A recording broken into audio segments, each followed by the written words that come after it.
Welcome back to my channel. Hari ini dan entah sampai kapan, saya tidak akan menggunakan video, tapi hanya akan menggunakan suara saja. Supaya siapapun yang diizinkan Tuhan untuk masuk dan mendengarkan video ini, mereka hanya akan mendengarkan apa yang Tuhan sampaikan. Dan hari ini, hal yang Tuhan perintahkan untuk saya sampaikan adalah kita menjadi sama seperti orang-orang di sekitar kita. We become who we surround ourselves with. Ayat yang bisa kalian baca adalah Amsal 13 ayat 20 dan 1 Korintus 15 ayat 33. Awal dari perintah untuk disampaikannya video hari ini adalah ketika Tuhan memberitahukan situasi seseorang yang saat ini sedang dalam kondisi tidak baik secara finansial. Ia kehilangan banyak hal di hidupnya, tetapi masih berkeras diri untuk tidak bertobat, di mana doanya yang selama ini ia lakukan, setiap pagi ia membaca firman, tetapi situasinya tidak semakin membaik, justru semakin memburuk. Tuhan menjelaskan bahwa kamu menjadi sama seperti orang-orang yang ada di sekelilingmu. Yang dimaksudkan adalah, ini hanya sebagai contoh yang mungkin bisa relate dengan kehidupan banyak orang. Mereka berdoa, mereka membaca firman, berharap situasi hidupnya berubah menjadi lebih baik. Tetapi terus-menerus berada di dalam orang-orang sekeliling mereka yang memiliki roh-roh yang tidak membangun orang tersebut untuk bisa kembali pada Tuhan. Sebuah perumpamaan adalah tentang buah-buah segar yang sudah matang, bersih, dan baik untuk dimakan. Lalu di sebelahnya ditambahkan satu buah yang sudah sangat busuk. Dengan mudah, kebusukan yang ada di satu buah yang sudah busuk dengan cepat akan menyebar kepada buah-buah di sebelahnya, di sampingnya yang masih segar. Hal itu sama dengan manusia, baik di dunia fisik maupun di dunia roh. Ketika kita sebagai pribadi ingin memiliki kehidupan yang lebih baik, kita tidak bisa membiarkan diri kita tetap ada di lingkungan yang tidak membuat kita semakin dekat dengan Tuhan. Kembali kepada contoh seseorang yang seharusnya kembali kepada Tuhan, tetapi ia masih membiarkan dirinya ada di sekeliling orang-orang yang justru membuatnya semakin jauh dari Tuhan. Ia terus mencari pelarian, melihat pencapaian orang-orang lain, dikelilingi oleh orang-orang yang materialistis, melihat kehidupan hanya dari pencapaian-pencapaian yang fana, melihat kehidupan hanya dari pencapaian-pencapaian yang bisa diraih dengan melakukan apapun, yang justru semakin membuatnya penuh dengan roh-roh yang seharusnya ia hancurkan, tetapi ia terus menanamnya, memupuknya, memberi makan, sehingga yang seharusnya ia mematikan nafsu keduniawiannya, justru semakin memberi makan iblis dalam dirinya, semakin haus, semakin lapar akan hal-hal yang bersifat duniawi. Padahal hal tersebutlah yang justru semakin membuatnya harus menerima konsekuensi dari dosa-dosanya. Kedekatan kita dengan orang-orang di sekitar kita, mungkin kamu yang punya teman-teman dekat, bisa kamu cek kembali bahwa kedekatan kita dengan beberapa orang, sahabat, pasangan, bisa terjadi karena trauma bond, terjalin karena orang-orang tersebut dan seseorang ini memiliki roh yang saling terikat, roh yang sama. Roh-roh dari mereka lah yang mendekatkan satu individu dengan yang lain. Artinya, jika kita mau kehidupan yang lebih baik, ada kalanya Tuhan mengharuskan kita untuk memutuskan hubungan atau ikatan dengan orang-orang tertentu. Karena Tuhan mau memutuskan that spirit bond, ikatan roh tersebut. Jadi kita harus mulai melihat kehidupan kita tidak hanya secara fisik, tetapi sudah mulai harus melihatnya di dunia roh. Karena apapun yang terjadi di dalam hidup kita sekarang tidak bisa dilepaskan antara dunia fisik dan dunia roh.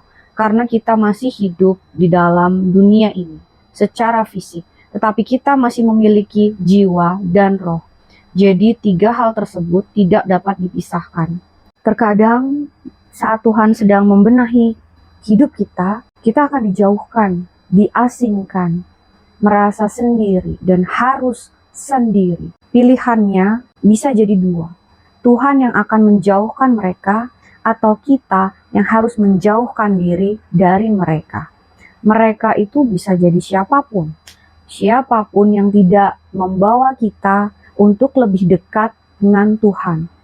Karena banyak hal yang kita tidak bisa lihat oleh mata fisik kita. Roh-roh yang ada di dalam tubuh orang-orang tersebut yang akan menarik kita untuk ikut ke dalam kebiasaannya mereka, cara berpikir mereka, cara mereka berucap, obrolan-obrolan, kata-kata, mindset, semua hal. Jadi jika kita mau mengubah hidup kita menjadi lebih baik, saya berbicara secara spesifik orang-orang yang harus melepaskan diri dari lingkungan yang tidak baik, yang tidak mendukung dia untuk semakin dekat dengan Tuhan, untuk mendukung dia kembali kepada Tuhan, tidak lagi lari secara pikiran, secara apapun, secara mental, tidak lagi lari dari Tuhan, mencari pelarian-pelarian. Lalu bagaimana untuk mengetahui orang-orang yang Tuhan berkenan ada di dalam hidup kita atau yang tidak berkenan? Kita akan membahas ini di video selanjutnya yang juga mungkin akan menjawab pertanyaan seseorang di video saya yang sebelumnya tentang untuk tidak bersandar pada pengertian kita sendiri. Bagaimana cara untuk mengetahuinya? Kita akan membahasnya di video selanjutnya setelah ini. Yang mau saya sampaikan untuk video yang sekarang adalah Tuhan mau kita semakin aware, semakin conscious, semakin sadar dengan siapa kita menghabiskan waktu kita, dengan siapa kita bertukar pikiran, dengan siapa kita membuka diri kita. Dan seandainya kita tidak melihat buah-buah roh yang baik di dalam hidup seseorang, di dalam diri seseorang, dan justru sebaliknya, sebetulnya Tuhan itu tidak pernah berhenti untuk menuntun kita. Hanya seringkali kita yang belum sadar bahwa itu adalah suara Tuhan. Jadi saya harap dari kesadaran inilah untuk melihat lingkungan, lingkaran, circle kita, apakah yang berkenan kepada Tuhan atau yang tidak, menjadi salah satu upaya kita untuk kembali kepada Tuhan. Yang dipertaruhkan di sini sebetulnya adalah hidup kita. Tuhan selalu mau yang baik bagi anak-anaknya. Namun seringkali manusianya yang tidak mau patuh untuk diarahkan kemana jalan yang endingnya itu hal yang baik. Mereka hanya melihat apa yang di depan mata.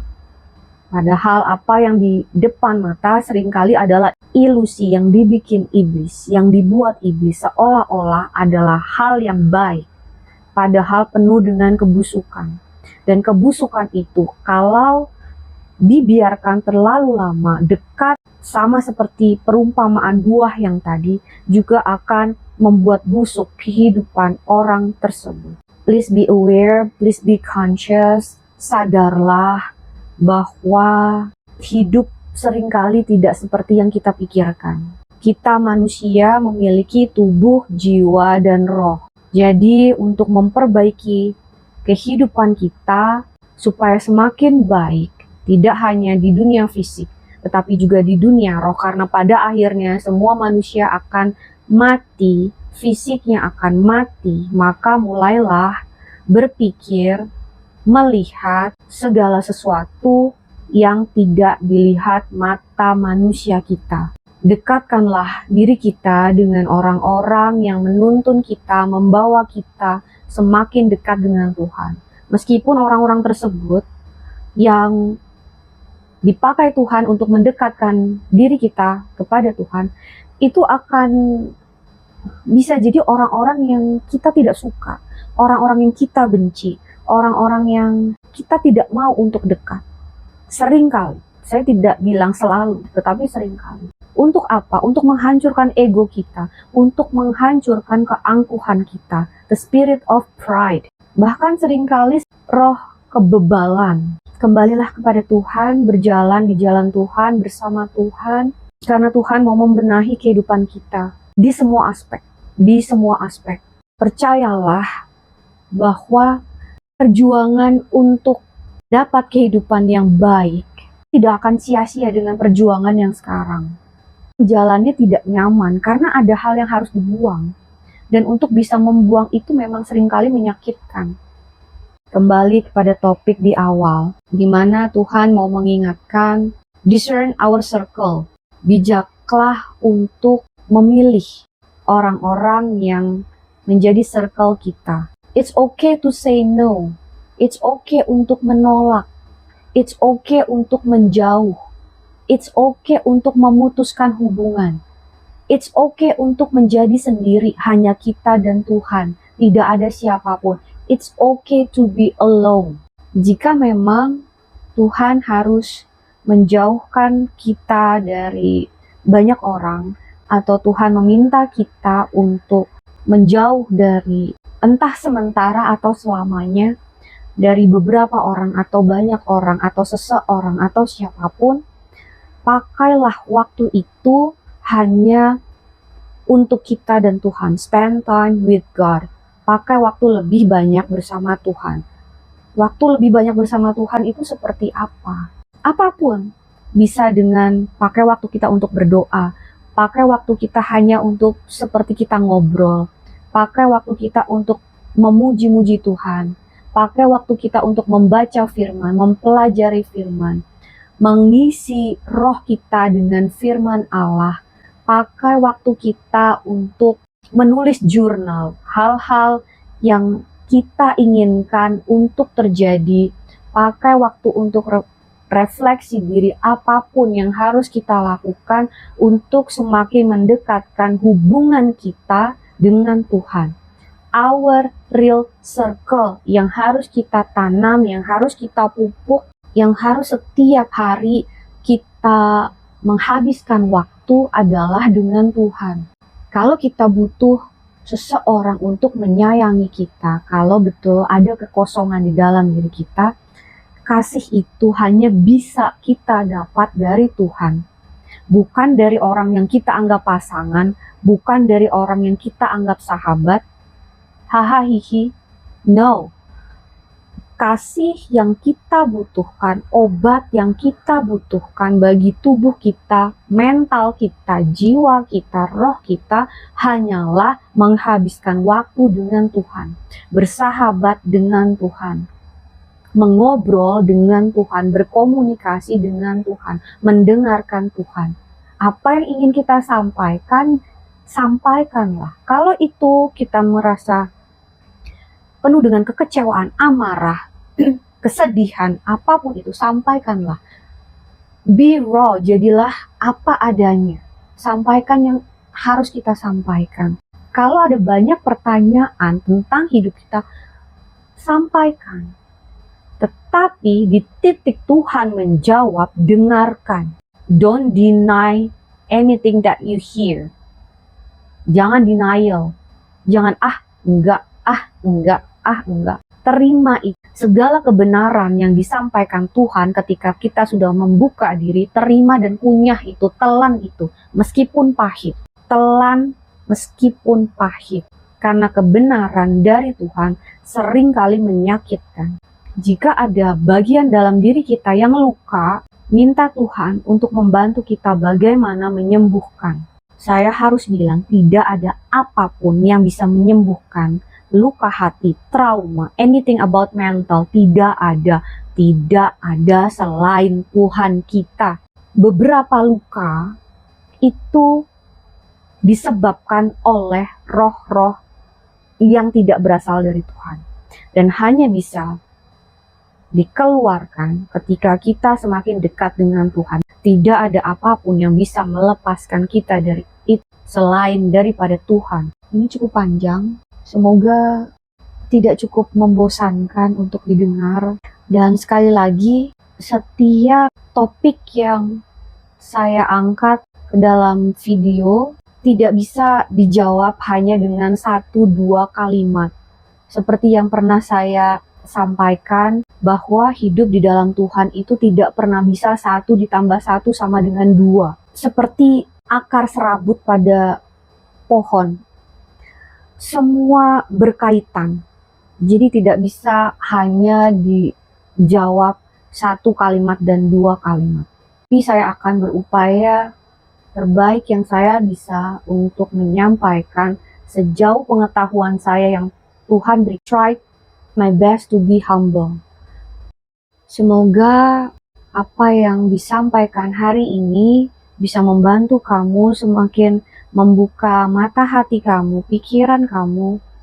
pikiran kita sebetulnya, karena apa yang saya sampaikan adalah refleksi diri juga terhadap diri saya sendiri, supaya kita semakin bisa memilih dan bijak dengan siapa kita menghabiskan waktu kita, dengan siapa kita memilih orang-orang yang ada di sekitar kita, bukan untuk membuat kita menjadi prideful, pilih-pilih, lebih kepada kita mengetahui batasan yang sehat, healthy boundary untuk tubuh, jiwa, dan roh kita, supaya kita semakin mudah untuk diubahkan Tuhan. Hidup kita semakin dekat dengan Tuhan. Tidak ada yang lain. God bless you. God loves you. I hope this helped.